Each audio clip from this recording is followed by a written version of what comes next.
Dieu exauce vos pensées. Shalom bien-aimés dans le Seigneur.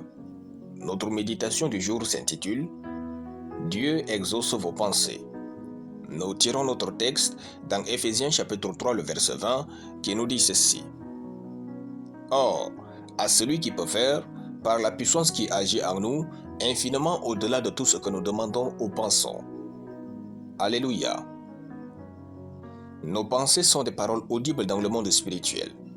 C'est pourquoi il est écrit que « Or, à celui qui peut faire, par la puissance qui agit en nous, infiniment au-delà de tout ce que nous demandons ou pensons. » Dieu n'exauce pas seulement ce que nous lui demandons, mais aussi ce que nous pensons.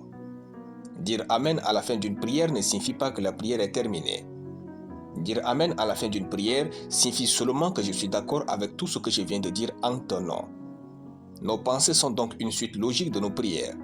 Si nous ne choisissons pas bien nos pensées, nous allons beaucoup prier, ensuite nous allons détruire ces prières en pensant mal de nous-mêmes et de notre vie. Frères, nos pensées activent la puissance de Dieu ou la bloquent pour activer celle du diable dans nos vies. Dans Matthieu chapitre 14, de versets 22 à 23, Pierre et les autres disciples étaient dans la barque pendant que Jésus venait vers eux en marchant sur l'eau. Sur la parole de Jésus, Pierre a aussi marché sur l'eau comme un maître des eaux. Pendant que Jésus était sur l'eau, l'eau a lâché Pierre et il sombrait. Alors, qu'est-ce qui a dit à l'eau de lâcher Pierre? Pourquoi l'eau qui soutenait Jésus n'arrivait plus à soutenir Pierre?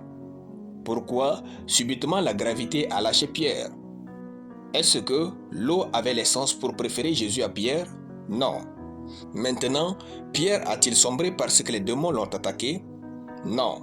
Pierre a-t-il sombré parce qu'il n'avait pas beaucoup prié et jeûné? Non. Jésus a dit à Pierre, « Homme de peu de foi, pourquoi as-tu douté ?» Matthieu chapitre 14, le verset 28.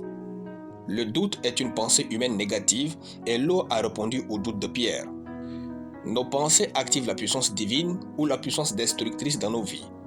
Pierre mourait ce jour dans la présence de Jésus. Ne mourrez pas dans la présence de Dieu en entretenant des mauvaises pensées. Ayez les meilleures pensées en vous, elles vous rendront meilleurs et vous maintiendront au-delà des eaux de la vie. Nos pensées sont tellement puissantes qu'il ne faut jamais les minimiser et croire que nous allons nous en tirer. Nous devenons ce que nous pensons. Il est dit, tel un homme pense, tel il est. Proverbe chapitre 23, le verset 7. Nos pensées sont plus réelles que nous. Choisissez bien vos pensées, car Dieu vous a donné l'autorité à propos. Alléluia. Nous allons prier. Merci Père Tout-Puissant pour ta parole. Je déclare que je possède les meilleures pensées qui me rendent meilleur et rendent meilleur mon entourage au nom suprême de Jésus-Christ. Amen. La lecture biblique en une année, Apocalypse chapitre 8.